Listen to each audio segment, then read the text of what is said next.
Perfect.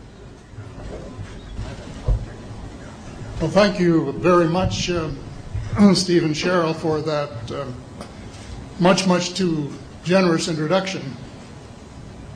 If my late mother were here, being my mother, she would believe every word of it. If my late father were here, being a realist, he would probably wonder who you were talking about. But introductions of that sort remind me of the small boy who fell headfirst into a barrel of molasses. And when they pulled him out, he licked some of the molasses from his face and said, "Lord, make my tongue adequate to this occasion." Well, actually, this is not my night for humor, and I'm not a match for either Stephen or George. So I'm not even going to try to be funny. Except my first line, and that's after this wonderful banquet, I think that I have exceeded the feed limit. Bad humor, you better believe it. I wish that I were in a mood for good humor, but I'm not. We are hell-bent in the direction of destroying our planet, and frankly, we appear to be doing very little about it. Decades ago, visitors from other planets warned us about where we were headed and offered to help.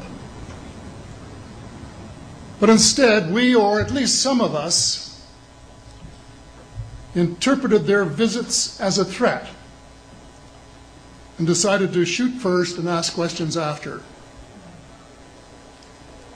The inevitable result was that some of our planes were lost, but how many were due to retaliation and how many were as a result of our own stupidity is a moot point. Wilbert Smith, one of the first Canadians to take an active interest in the subject of UFOs, asked the visitors about the accidental destruction of our aircraft by flying into the vicinity of a flying saucer. The response, and this is Wilbur's words, "We were informed that although a few of our aircraft had come to an unfortunate end by what they considered the colossal stupidity of our pilots, they were now taking corrective measures to avoid our aircraft." I asked them, and this is still Smith, I asked them what happened, and they said, well, the fields around the saucers, in order to hold them up, in order to produce the gravity differential, the time field differentials, which were necessary to operate the ship. These sometimes produced field combinations which reduced the strength of materials to the point where they were no longer strong enough to carry the loads that the materials were expected to carry. Now, as we know, aircraft, particularly the military type, are built with a rather small factor of safety. And in these regions of reduced binding, the materials are no longer strong enough to carry the load, and the craft simply comes apart.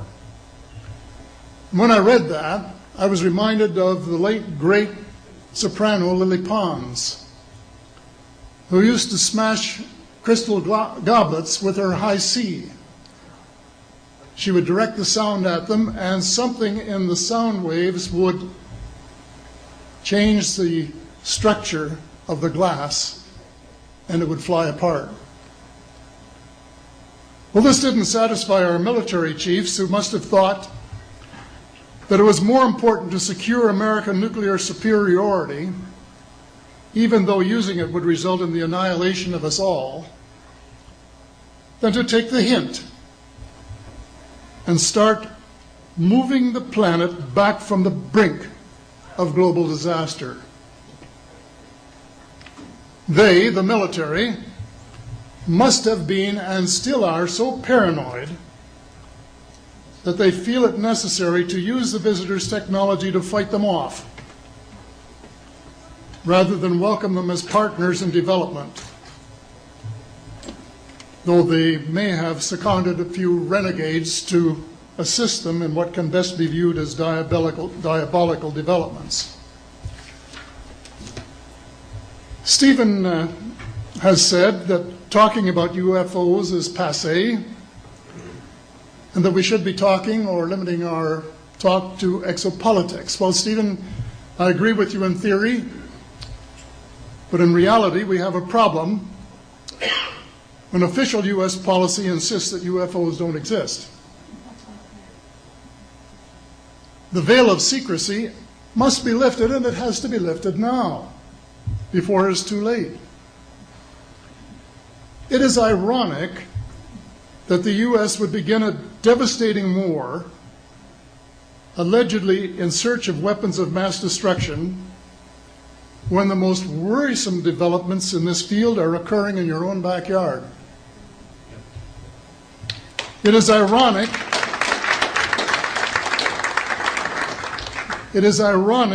that the U.S. should be fighting monstrously expensive wars in Iraq and Afghanistan, allegedly to bring democracy to those two countries, when it itself can no longer legitimately claim to be called a democracy, when trillions, and I mean thousands of billions of dollars, have been spent on projects about which both the Congress and the Commander-in-Chief have been kept deliberately in the dark.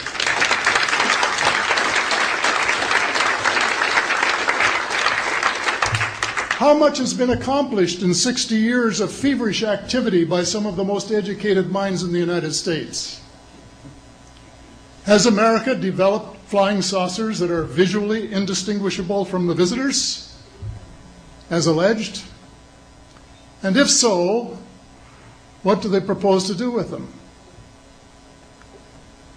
Even more critical, what progress has been made in the development of clean energy sources that could conceivably replace fossil fuels and save the planet from becoming a veritable wasteland?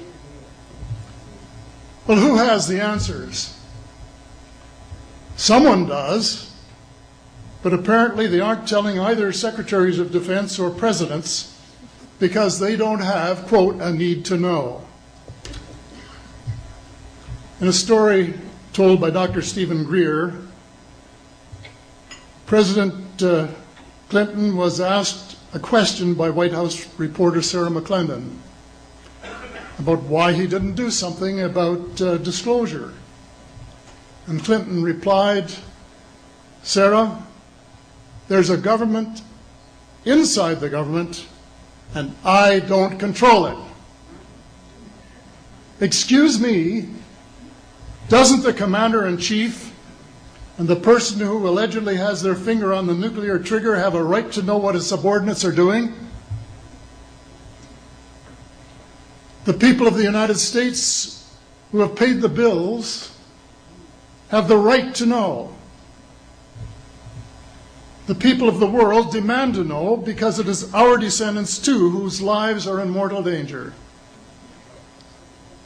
It is time for the people of the United States to launch a new war against the evil of lies, deceit, and darkness, and go all out to win the victory of truth and transparency and light. Thank you.